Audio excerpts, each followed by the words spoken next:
¿Qué tal? ¿Cómo están? Bienvenidos a BTV al Día. Hoy con la notoria ausencia de Emiliano Wickman. Se está tomando unas obligadas vacaciones, si se quiere, porque ha tenido un quebranto de salud desde acá. Un abrazo enorme para Emi, pero nosotros tenemos todo para compartir lo que ha acontecido en materia informativa durante esta semana. Sin lugar a dudas, la cuestión de los aranceles impuestos por el gobierno del presidente Donald Trump han tenido repercusión en todo el mundo y Uruguay no ha estado exento de esto. El propio presidente Orsi se ha manifestado respecto al impacto que pueden tener los aranceles de Estados Unidos para con esta región del mundo. Pero también en BTV hemos tenido el análisis de Federico Comesaña, hemos tenido también el análisis de Martino Laverri, hemos tenido la palabra de Heber también hablando acerca de lo que puede pasar con estos aranceles del gobierno de Donald Trump. Todo esto en este primer bloque de BTV al Día. Orsi se refirió a los aranceles impuestos por Estados Unidos y mencionó la posibilidad de sentarse a dialogar con el gobierno de Estados Unidos. En realidad, para el mundo no es muy positivo que el proteccionismo sea el que se imponga, más allá de que venga de donde venga, ¿no? A nosotros nos sirve la economía abierta, un país dependiente como el nuestro, nos sirve lo otro, pero en esta realidad tenés que sentarte a conversar sí o sí, y me consta que el caso de Estados Unidos está dispuesto a conversar, como lo hace con todos los países. Creo que la lógica está bastante clara, es avanza y después se sienta a conversar o ve caso a caso cómo destrabar si es que existe alguna traba. América Latina, una de las cosas que veíamos en las conversaciones es que en realidad los aranceles no fueron tan duros. Fue todo medio parejo, lo del 10%.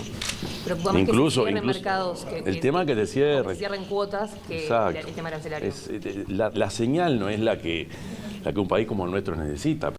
Uruguay, 2/3 de lo que le coloca a Estados Unidos es carne, con lo cual ahí hay una cuota Hilton que hasta ahora entraba sin aranceles, entra con el 10, lo que está por encima de eso pasa del 20 y algo al 30 y pico.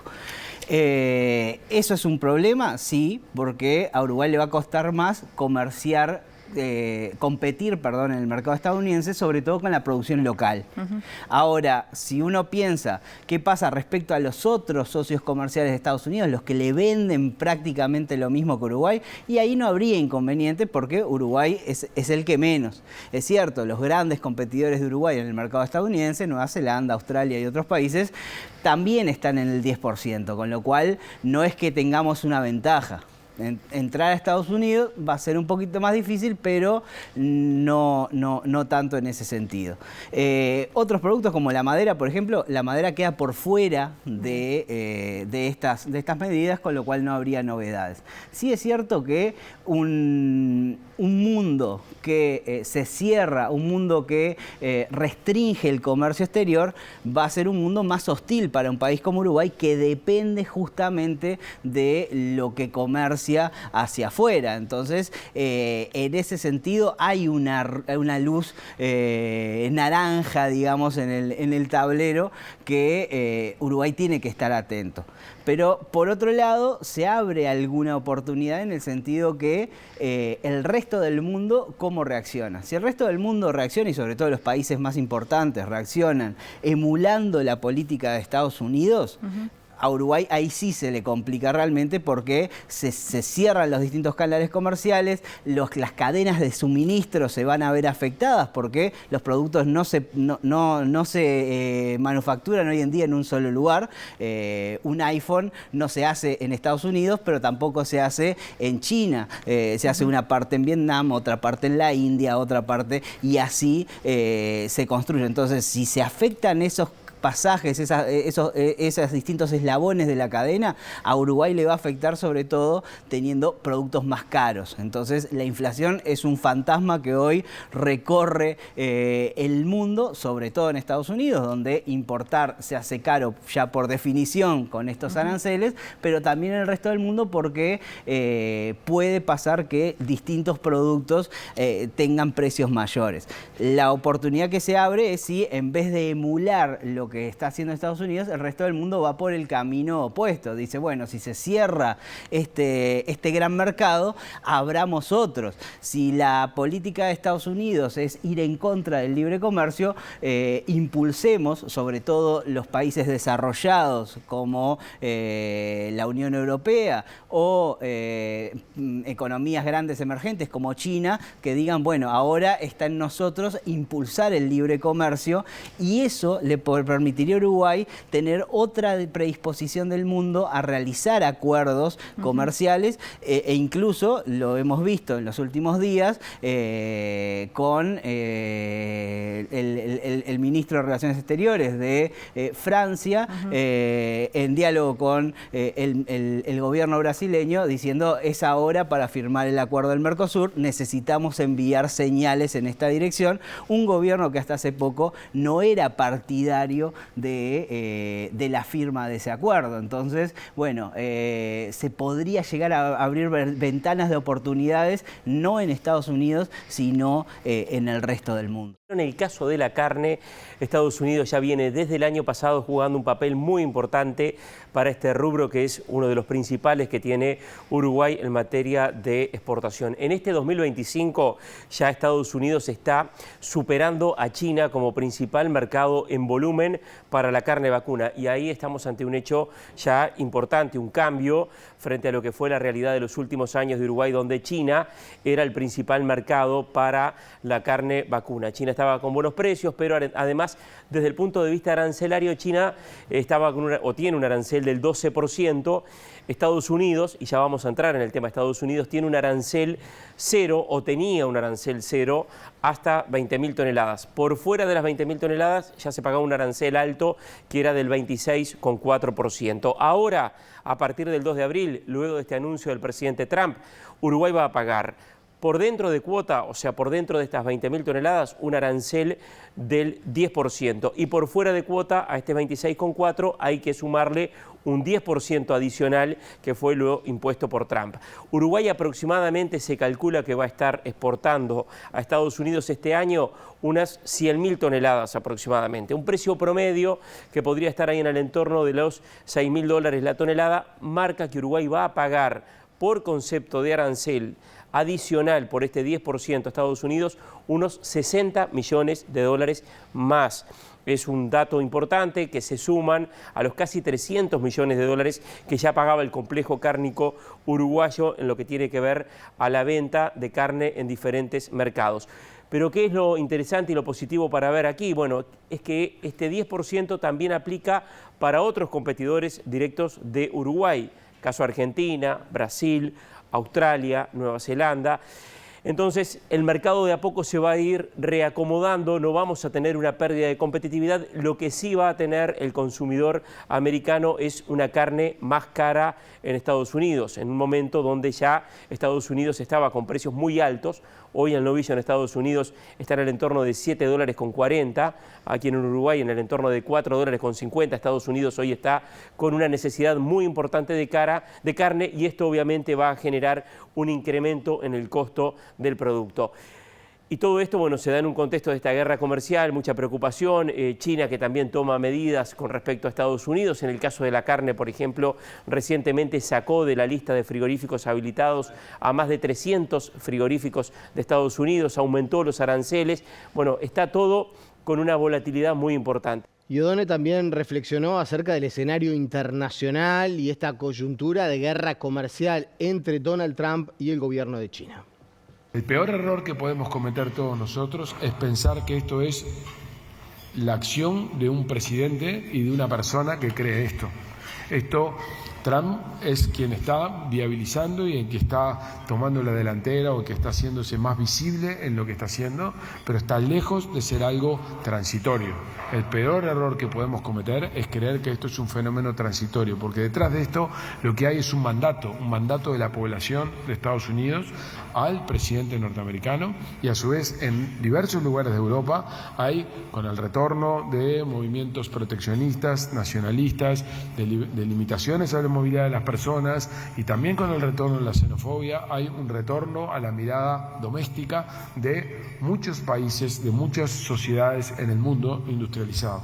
El escenario externo que un pequeño país abierto al mundo enfrenta es un escenario desafiante. Es un escenario en absoluto que podemos decir que es todo negativo, porque este escenario también presenta oportunidades, pero es un escenario desafiante. Es un escenario donde la forma en que el comercio internacional o las reglas en las que el comercio internacional se va a basar son distintas, donde las relaciones bilaterales y las conversaciones bilaterales se vuelven cruciales. Lo acabamos de ver con la agenda que ha sido puesta sobre la mesa por la administración de Estados Unidos. Es crucial mantener conversaciones abiertas con el gobierno de Estados Unidos para poder entender de qué manera podemos mejorar nuestro acceso a ese mercado con este tipo de condiciones. Es un mundo en el cual los acuerdos de libre comercio van a quedar en el olvido y por lo tanto me permito solamente hacer un paréntesis. Resulta extraño que Uruguay haya seguido hasta hace bastante poco tiempo insistiendo con que esto era posible y más con China. Creo que perdimos mucho tiempo con ese tipo de especulaciones, porque este mundo no se instauró cuando Donald Trump asumió en sus funciones. Este mundo está planteado hace bastante tiempo y haber destinado tanto tiempo y esfuerzo a pensar que los acuerdos comerciales iban a ser el camino de estrategia relevante para Uruguay, en mi opinión, era una posibilidad muy baja. Y el senador del Partido Nacional, Luis Alberto Heber, dijo que el Mercosur se debería unir más que nunca en relación con los aranceles anunciados por el gobierno de Estados Unidos. El legislador hizo hincapié en la importancia de lograr acuerdos con países asiáticos y otros bloques comerciales. Fíjense ustedes que Estados Unidos, que era el adalid del libre comercio, hoy es quien cierra su economía con una peligrosa consecuencia sobre las economías del mundo, y supuestamente China, que representaba justamente lo contrario, cerrándose al mundo por su sistema político gobernante, por el contrario es el que está abierto al mundo. O sea, es un mundo que está cambiando, que está en una guerra comercial, que nos preocupa muchísimo, porque las guerras comerciales son guerras también. Generan desempleo, generan desesperación y por lo tanto miramos con mucha preocupación y con mucha atención. Nosotros lo tuvimos hablando esto, ustedes podrán ir a la versión taquigráfica de la sesión con el canciller en cuanto a los desafíos que tiene el país por delante, en donde nos tienen que encontrar unidos, donde tenemos que tener una sola voz, que es reclamar la apertura comercial en el mundo, que sojuzga, esclaviza y destroza sociedades de los pequeños países del mundo. Me parece importante que empecemos a movernos en ese sentido. O sea, yo dije Mercosur. Bueno, el Mercosur está para eso. Nosotros siempre concibimos el Mercosur no como una cárcel, sino como un trampolín donde podemos unir nuestras fuerzas para pesar aún más en el mundo. Bueno, es el momento, está a prueba el Mercosur en este sentido. No lo hemos abierto lo suficiente. Nosotros creemos que el Uruguay se tiene que ampliar sus mercados para el mundo asiático y por lo tanto el Tratado Transpacífico es muy importante para los intereses de Uruguay. El ministro de Economía, Gabriel Ordóñez, se ha referido a la situación fiscal que tiene nuestro país. ¿Qué heredó el gobierno de Yamandú Orsi? ¿Cómo se prepara para enfrentar la cuestión fiscal? Este informe en BTV al Día. El escenario fiscal también es importante, se complementa con los gastos de arrastre para el año que viene, son aproximadamente unos 970 millones de dólares, si quieren después lo podemos conversar con más detenimiento en las preguntas, pero básicamente esto lo que quiere decir es que en 2025 un conjunto de obligaciones ya asumidas por el país nos ponen como punto de partida, antes de hacer nada, 900 millones, casi 1.000 millones de dólares más en las cuales vamos a tener que financiar egresos. Hacer la consolidación fiscal, acelerar el crecimiento, es atender los temas de la distribución del ingreso. Esta es la evolución del ingreso en Uruguay, el ingreso de los hogares, absolutamente favorable en los últimos años, por encima del promedio de los ingresos del 2019, pero esta es la historia de la distribución del ingreso. Esto fue el comportamiento del ingreso promedio per cápita de las personas por deciles, mostrando que los deciles de la izquierda son los de más bajos ingresos y los deciles de la derecha son los de más altos ingresos. Este es el periodo 2015-2019. Entre 2015 y 2019 lo que tuvimos fue un fuerte crecimiento en el costado izquierdo de la distribución, esto es en los deciles de bajos ingresos, y esto fue lo que ocurrió en este periodo de gobierno, tomando datos del primer semestre de 2024-2019, en el periodo de gobierno que terminó. O sea, donde claramente hubo un sesgo hacia la distribución del ingreso de los deciles altos. Esto está en el corazón de la razón por la cual el Frente Amplio ganó las elecciones. Y este es un mandato fundamental para la política económica. Mejorar la distribución del ingreso en el marco de la estabilidad macroeconómica, en el marco de las reglas del juego. Estamos repasando lo principal en materia de información que vivimos durante esta semana con todo el equipo de prensa de BTV. Esto es BTV al día. Vamos a hacer una pausa y ya volvemos.